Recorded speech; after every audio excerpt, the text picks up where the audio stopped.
चलो भाई, हम लोगों ने संज्ञा पढ़ चुकी। आज हम लोगों का जो टॉपिक हो रहा वो हो रहा सर्वनाम।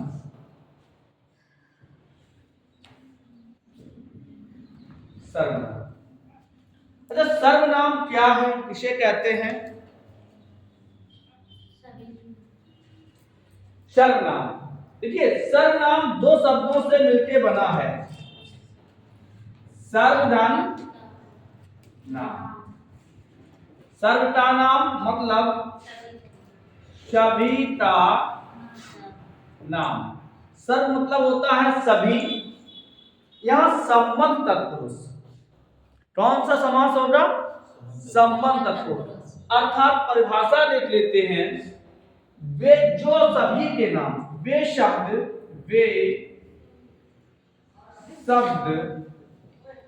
जो सभी के नाम हो सकते हैं, वे नाम जो सभी के हो सकते हैं उन्हें हम सर्वनाम कह सकते हैं। अर्थात ऐसे नाम जो सभी के हों। अब इसकी व्याकरणिक परिभाषा देखते हैं, कैसी? हाँ बिल्कुल सही, अंग्रेजी में से प्रोनाउन कहते हैं। अब देखो परिभाषा कैसे बनानी है। नाम का मतलब होता है संज्ञा। नाम का मतलब संज्ञा, यही पढ़े थे संज्ञा में। संज्ञा का मतलब होता है नाम। अब जो सभी का नाम हो, अर्थात वे शब्द जो संज्ञा के स्थान पर बोले जाते हैं, वे शब्द जो संज्ञा के स्थान पर बोले जाते हैं उन्हें सर्वनाम कहते हैं। सर्वनाम किसे कहते हैं? जो शब्द संज्ञा के बदले में बोले जाते हैं उन्हें हम सर्वनाम कहते हैं। दूसरी चीज, हिंदी में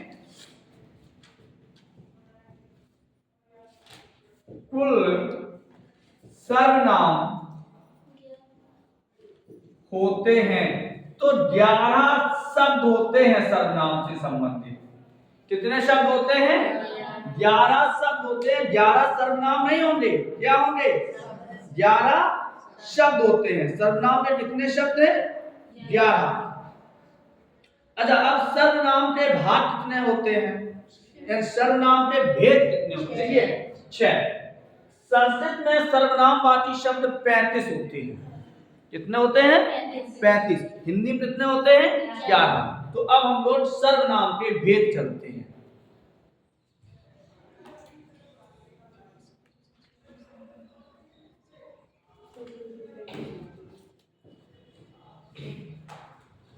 सर्वनाम के भेद कितने होते हैं? 6 भेद होते हैं। सर्वनाम के 6 भेद होते हैं। पहला होता है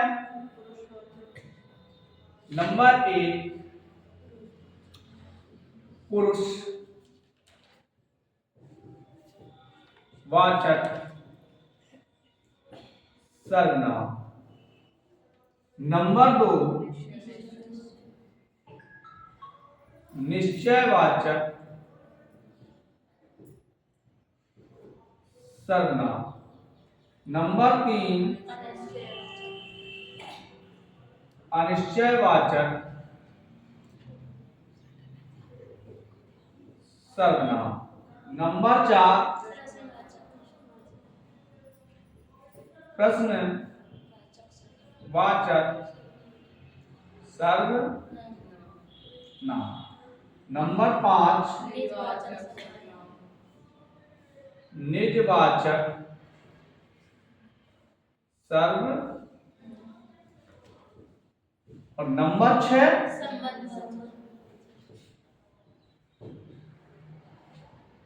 संबंधवाचक सर्वनाम। तो सर्वनाम के कितने भेद होते हैं और सर्वनाम कितने होते हैं? 11।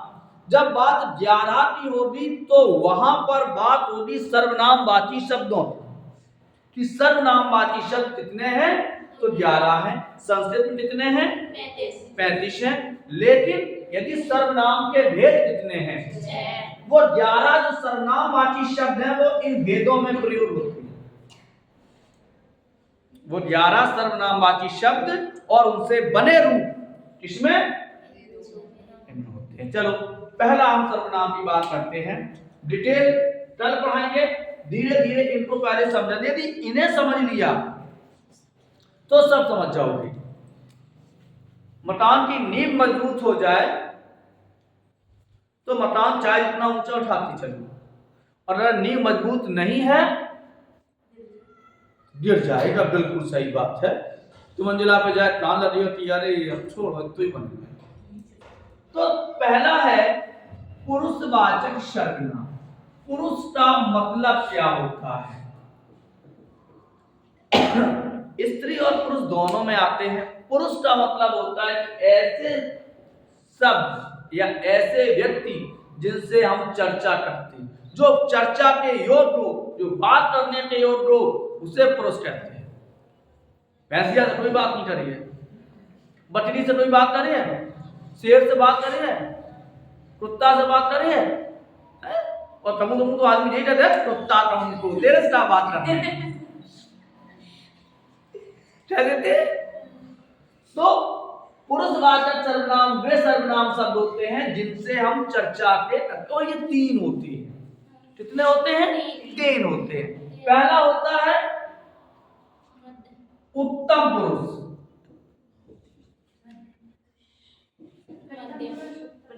उत्तम पुरुष। उत्तम पुरुष को हम एकल पुरुष भी कहते हैं। एकल पुरुष,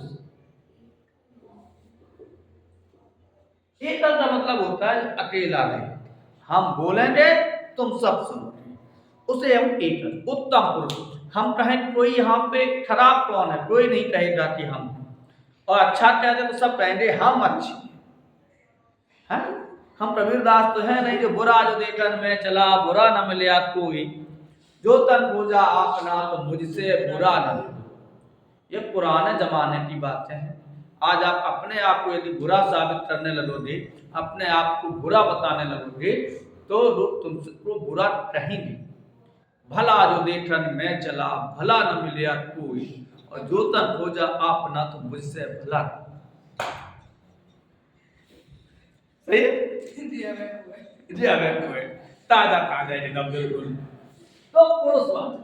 अब एक जो बोलने वाला होता है वो उत्तम पुरुष, जो सुनने वाला होता है वो मध्यम पुरुष, और इन दोनों के बीच जो चर्चा का विषय होता है उसे हम अन्य पुरुष कहते हैं। संस्कृत में से प्रथम पुरुष कहते हैं। मोबाइल में बात करते हो, हमने कही, तुम मेरी बात नहीं सुन रहे, वे बड़े खराब हैं, तो हम तुम और वे, हम उत्तम तो मध्यम और वो अन्य। चलो आगे बढ़ते हैं। उत्तम पुरुष से बाद आता है, डिटेल कल पढ़ाएंगे, दो सर्वनाम कल पढ़ाएंगे और बता दें डिटेल। कल शायद पुरुषवाचक ही पढ़ा पाएंगे तो ज्यादा डिटेल इसमें। निश्चयवाचक, ऐसे सर्वनाम शब्द जो किसी निश्चित वस्तु की ओर संकेत करते हैं।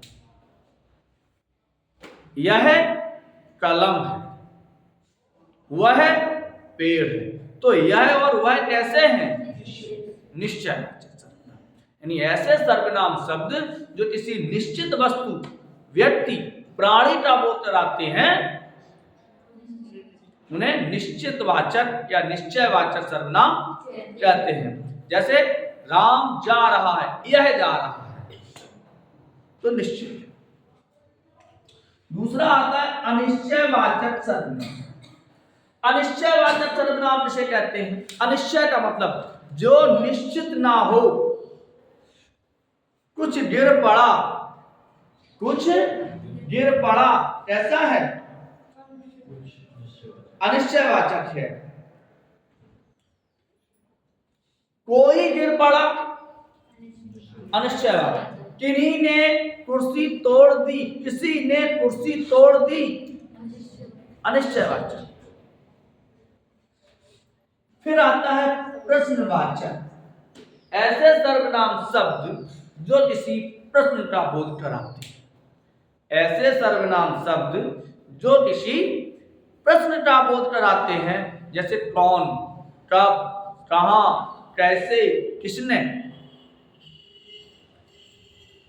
यह फल किसने तोड़े, देखो कौन आया है, तो वो सभी शब्द कैसे होंगे, प्रश्नवाचक। यानी जिन शब्दों से हमें किसी प्रश्नवाचक का बोध होता हो वो प्रश्नवाचक सर्वनाम कहे।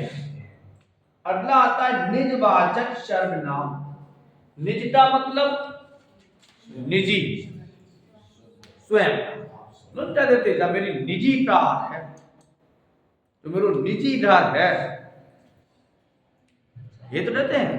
तो जो निजी का मतलब अपना, स्वयं का, तो यह क्या होता है कि जब कर्ता अपने लिए स्वयं का, यानी बट्टा अपने लिए स्वयं कहता है। जैसे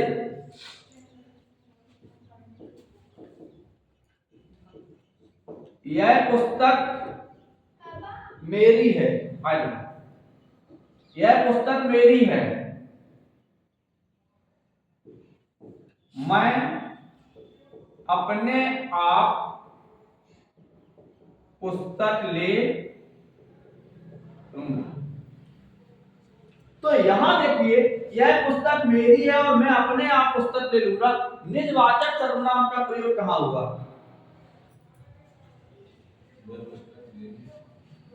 यह पुस्तक मेरी है, यहां निजवाचक का प्रयोग नहीं हुआ। यह वाक्य निजवाचक में नहीं है। यहां पे अब एक चीज समझिए, यहां जो सर्वनाम है यह शब्द मेरी पुस्तक का विशेषण बनता है। ध्यान से रखना, यहां पे सार्वनामिक विशेषण है, लेकिन यह पुस्तक मेरी है तो यह निश्चयवाचक सर्वनाम है। यह क्या है, निश्चयवाचक सर्वनाम है। लेकिन कब है निश्चयवाचक सर्वनाम, जब यह पुस्तक है, यह पुस्तक है तो निश्चयवाचक सर्वनाम है। और यदि मैं मेरी शब्द लगा दिया तो अब यह विशेषण बन गया, तो अब यह सर्वनाम नहीं रहा, यह क्या हो गया, यह सार्वनामक विशेषण बन गया। तो यह बात हटा दीजिए, यह है मैं अपने आप पुस्तक ले लूंगा। तो जो अपने आप है, मैं स्वयं चला जाऊंगा, आप, स्वयं, खुद, ये कैसे सर्वनाम होंगे, निजवाचक होंगे।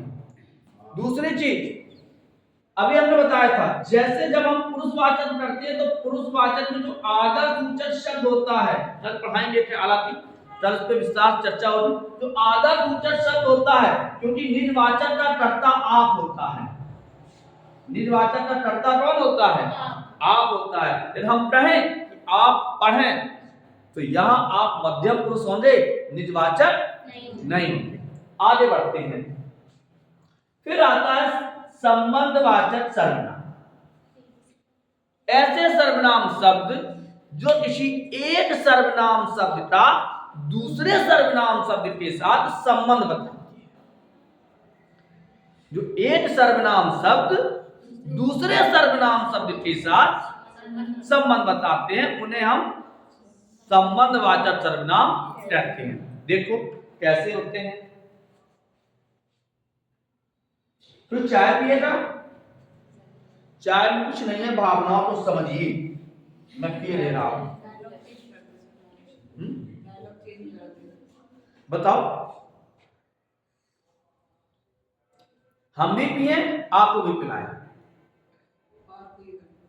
तो सोचें। तो संबंधवाचक क्या है, जैसे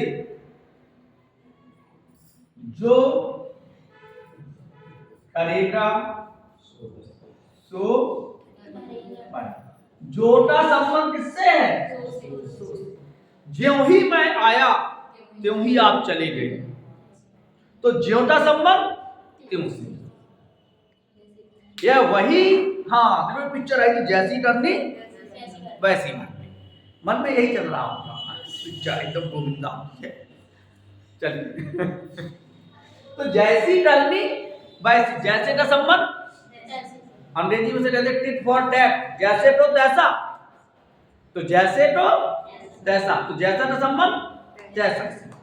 यह वही लड़का है जो टल मिलाता, यही वो संबंध, यह वही लड़का है जो टल मिलाता, तो वही का संबंध जो से। यदि आप आ जाते तो मैं आपके साथ बैठता, यदि आप आ जाते तो यदि का संबंध तो से, तो इसे कहते हैं हम संबंधवाचक सर्वनाम। आशा करते हैं कि सर्वनाम की परिभाषा और भेद समझ में आई। एक बात पुनः पढ़े दे रहे हैं और दोबारा इसको हम केवल परिभाषा को दोबारा देखते हैं कि जो शब्द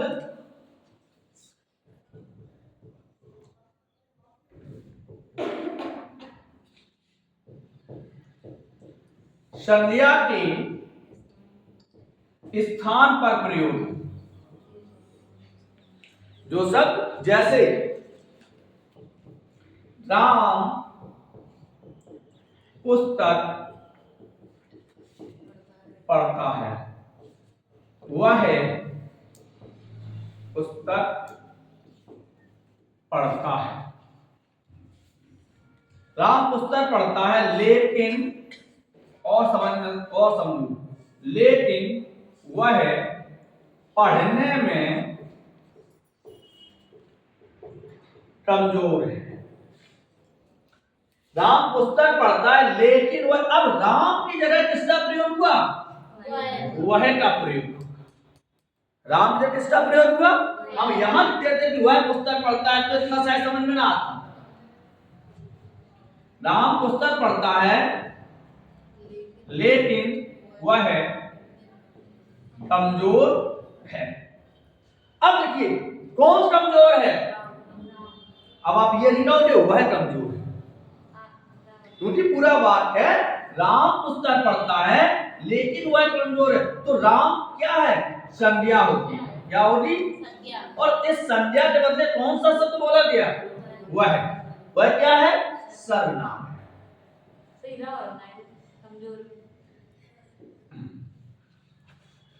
सही है? नहीं हो जाता, जैसे चाय हम लोग कहते हैं और बुजुर्ग कहते हैं चा, चा पी ली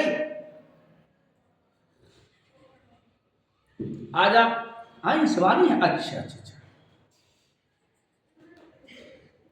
तो समझ में आया। अब सर्वनाम बाकी शब्द कितने होते हैं? 11। सर्वनाम के भेद कितने होते हैं? सर्वनाम कितने होते हैं? 11।